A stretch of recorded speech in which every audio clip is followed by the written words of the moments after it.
Olá, meus queridos, uma saudação amiga a todos vocês. Sejam bem-vindos a mais esse vídeo do canal. Hoje um vídeo diferente. Hoje eu estou colocando a foto de Nosso Senhor, porque o tema tem a ver com a filosofia cristã e também com a prática espiritual. Então, nós não vamos falar nem da filosofia comum, joanina, muito menos de alguma filosofia, ou até da ciência contábil. Nós vamos trazer para vocês um tema muito peculiar e próprio para a quaresma, final de quaresma, que nós chamamos de ações do maligno ou ações do demônio. É um tema forte, mas era necessário fazer esta abordagem, que eu percebi que muita gente estava entrando em alguns erros espirituais que podem gerar um futuro que não seja interessante para a alma da pessoa. Pois bem, meus queridos, vamos entender muito bem que não há como nós fugirmos da realidade divina, considerando que o Criador de todas as coisas foi Deus. E não há filosofia humana que consiga chegar inteiramente, ou ao mesmo numa descrição mais adequada, da realidade divina. Portanto, é de se entender que a revelação hebraica cristã é a autêntica revelação, ou é a revelação a qual merece mais crédito, considerando que o autor final da revelação divina, que é nosso Senhor Jesus Cristo, foi um homem cuja vida sobrenatural é absolutamente irrechaçável. Então vamos entender que são três básicas as manifestações malignas, considerando que o homem, ao início, pecou por uma influência do diabo, e nesse interim nós tivemos todo um conjunto de desordem. Se você pegar depois do pecado de Adão, o pecado de Caim, matando seu próprio irmão, depois os pecados horríveis de Sodoma e Gomorra, os pecados de Labão, ou das filhas de Labão, e outros pecados mais que continuaram existindo. Por exemplo, a morte de irmãos ou tentativa de assassinato de irmãos, como aconteceu com José do Egito. E a humanidade foi decaindo enquanto não houvesse uma graça superior, essa que foi correspondida pelo Cristo. Pois bem, quem é o autor do mal? É um ser superior ao homem, que nós conhecemos como um querubim, ou melhor dizendo, um anjo, um ser espiritual que pecou primeiro, tendo totalmente uma consciência superior ao homem, mais abrangente, e com este pecado ele influenciou o homem a cometê-lo também, conforme está escrito no Gênesis. Pois bem, são três ações básicas de manifestação ou de influência do diabo. A primeira delas é o que nós chamamos de obsessão ou compulsão. Sabemos que, dentro do estudo psíquico, há algumas obsessões que são até, infelizmente, ocasionadas por questões naturais, questões do organismo, ausência de zinco, ausência de alguma vitamina, algo assim, ou até mesmo uma prática humana que não seja saudável. Então, provoca nesse intuito um tipo de obsessão ou de transtorno psíquico que pode ser até, consequentemente, natural dentro da patologia. Só que o transtorno sobrenatural, que seria a obsessão sobrenatural, ela é muito mais superior, é elevada, ela envolve sacrilégio, ela envolve aberrações de pensamento, ela envolve as fantasias ligadas ao pecado, mas não a uma condição natural, a uma condição monstruosa. Então, esse tipo de obsessão, se ela não for refutada pela oração, pela penitência, ou se ela não for vencida pela graça, ela pode alcançar uma forma de geração de grandeza que é necessário um exorcismo. Então, neste caso aí da obsessão, nós temos os casos mais frequentes, que todos nós podemos ter, dentro de uma tendência patológica psíquica, problemas de transtorno. Tem outro chamado toque e outros mais, que é uma porta aberta para a tentação maligna. O saudoso bispo Dom Henrique, ele contava que um dos casos verdadeiros que ele assumiu, na época como padre exorcista ainda, era o caso de uma obsessão de um pai de família, um trabalhador, já tinha alguns filhos, mas que era uma obsessão muito forte, então era necessário fazer o exorcismo. Então ele ficou quase 3 anos praticando exorcismo para que pudesse ter a libertação do seu pecado. Essa é a primeira forma de ação do diabo e a mais comum, né? A segunda forma seria por objetos ou por locais, casas, que eles falam que não existe casa mal assombrada, mas existe influência do diabo em toda a cidade. Nós temos locais que foram considerados malignos, né? Na minha própria cidade há casos reais de infestação do demônio. E alguns negam a infestação, mas ela existe, né? Você pega, por exemplo, na história bíblica, Judas Iscariotes, nações Iscariotes, que comentava-se que era um local de bruxaria. Inclusive o lugar que ele nasceu, especificamente, conforme Bossuet falava, era um local de grande bruxaria, de tipo, não ecumenismo, mas uma mistura de crenças, e também esoterismo muito forte com o judaísmo. Esse era o local que nasceu Judas Iscariotes. Pois bem, a infestação nada mais é que a tomada de um local ou algum objeto que é consagrado ao diabo. E quando a pessoa o utiliza sem saber, ou até mesmo sabendo, quando é sabendo, a pessoa é satanista, né? Ela vai ter influência direta do demônio. Mas quando ela não sabe, ela vai ser atormentada. Então, locais os quais devem ser feitos exorcismos em loco, missas e objetos sacramentais devem ser aspergidos, devem ser colocados naquelas regiões, porque nós sabemos que é um tipo de ação do demônio que é muito grave. Nós lembramos da época que Jesus mandou os demônios irem para os porcos. Quer dizer, era um tipo de... Porque naquele local havia uma infestação de vários demônios, né?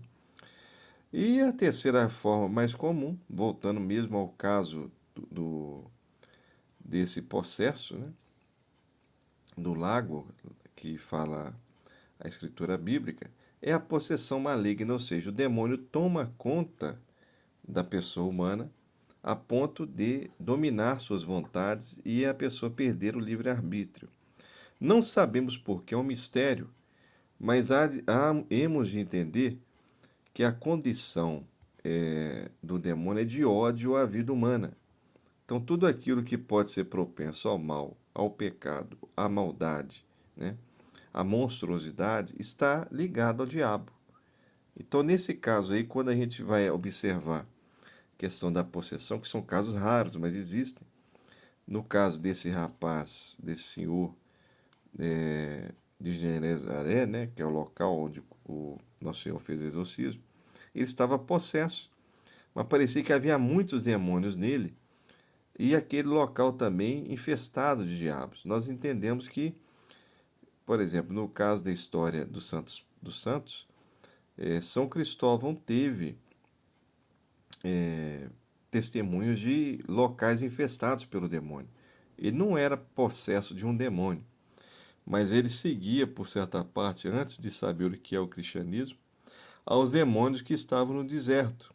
E se converteu quando os demônios tinham medo de chegar perto da cruz. Isso é um dos casos. Há casos também na história de Santo Antônio, por exemplo, que ele foi correr à Itália e teve um manicômio que havia infestações demoníacas. Quando Santo Antônio chegou e os benzeu com água benta, imediatamente as infestações foram embora.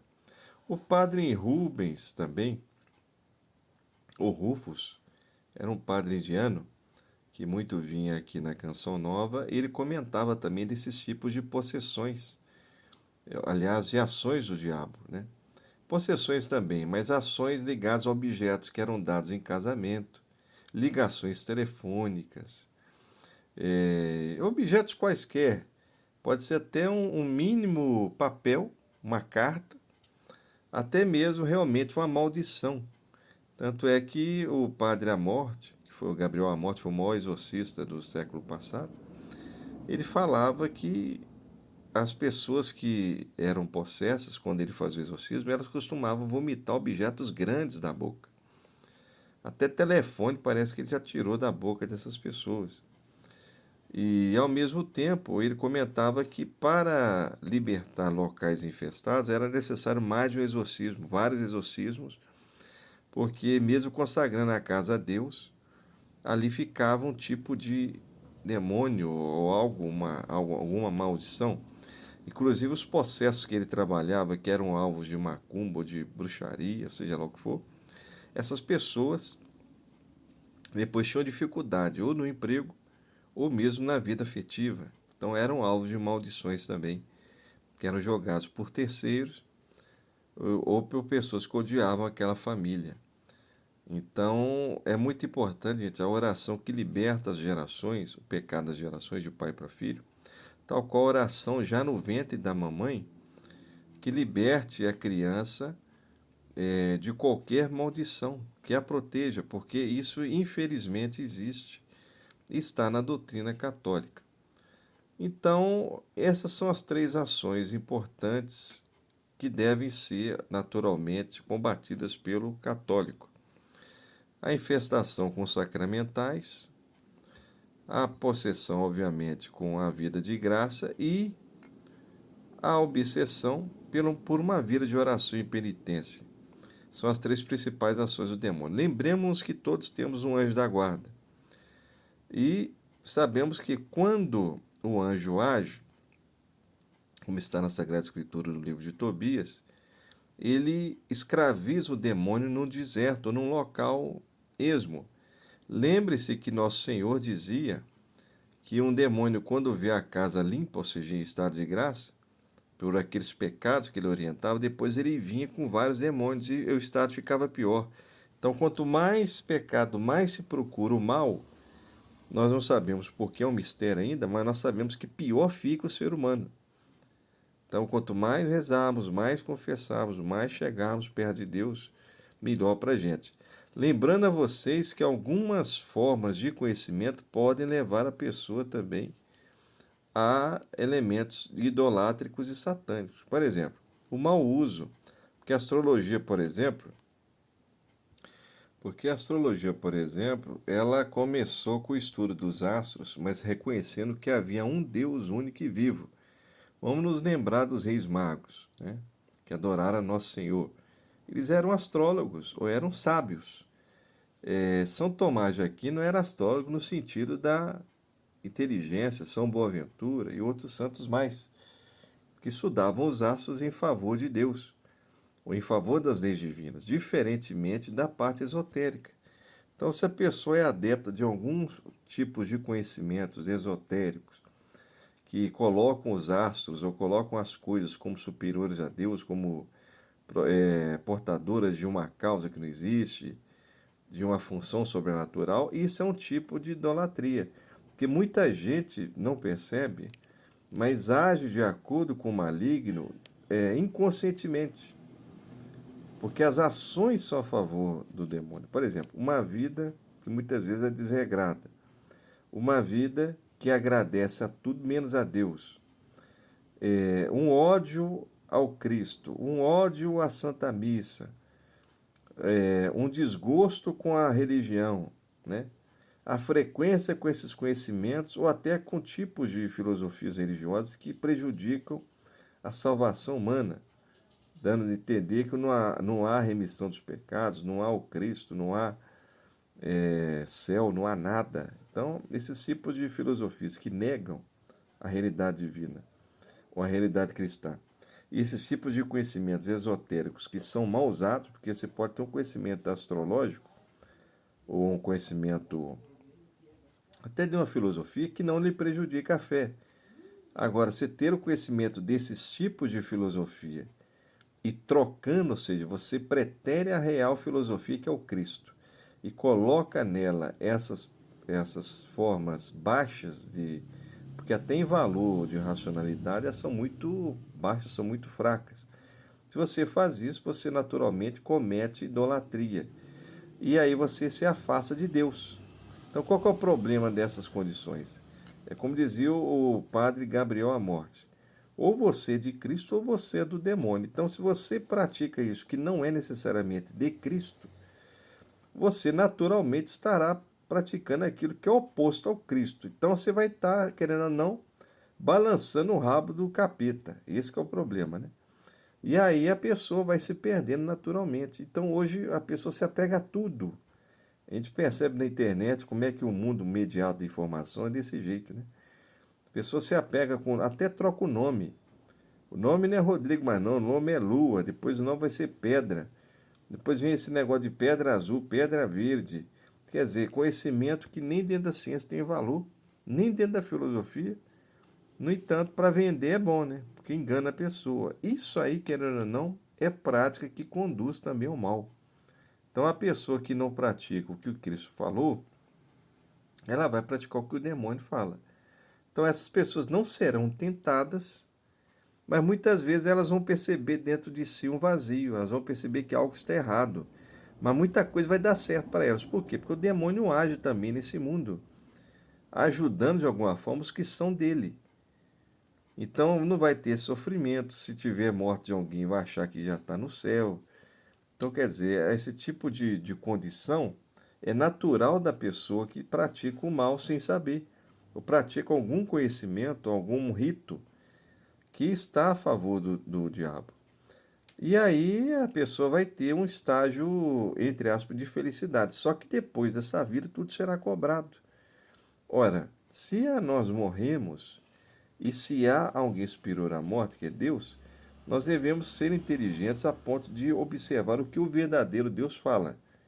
Como eu disse anteriormente, a revelação humana, ela não existe possibilidade, ou melhor dizendo, o conhecimento humano não tem possibilidade de chegar-se ao conhecimento divino, se não houver uma revelação do alto. Então, se a revelação verdadeira ou a revelação máxima, sobrenatural, ela foi hebraico-cristã, nós respeitando todas as outras, mas nós não podemos preterir que a verdade está com Cristo, ou está com Deus. Então, quando a pessoa se afasta do Cristo, ou se afasta da verdadeira doutrina, ou do fato que é o Deus, naturalmente ela vai chegar no o outro universo, que é, lamentavelmente, o universo do mal. Lembrando a você que essa tentativa de relativizar a doutrina religiosa também é uma tentativa maligna. Então, quando alguém fala assim, não, porque Jesus não teve uma doutrina, que Jesus não ensinou, isso aí também é falso. Porque se Nosso Senhor fez um colégio de apóstolos, o colégio recebeu o Espírito Santo, eles começaram a escrever e fizeram a doutrina, então, naturalmente, mesmo sendo a pessoa de Nosso Senhor superior, a doutrina existe, então deve ser respeitada, né? Apesar que Nosso Senhor pode salvar uma pessoa fora da Santa Igreja, desde quando ela respeita o que Nosso Senhor falou. Isso aí, a salvação é universal. Porém, tudo aquilo que é contra o Cristo, que é contra o Espírito Santo, que é contra a palavra de Deus, ou que é contra algo da virtude humana, naturalmente vai ser a favor do diabo.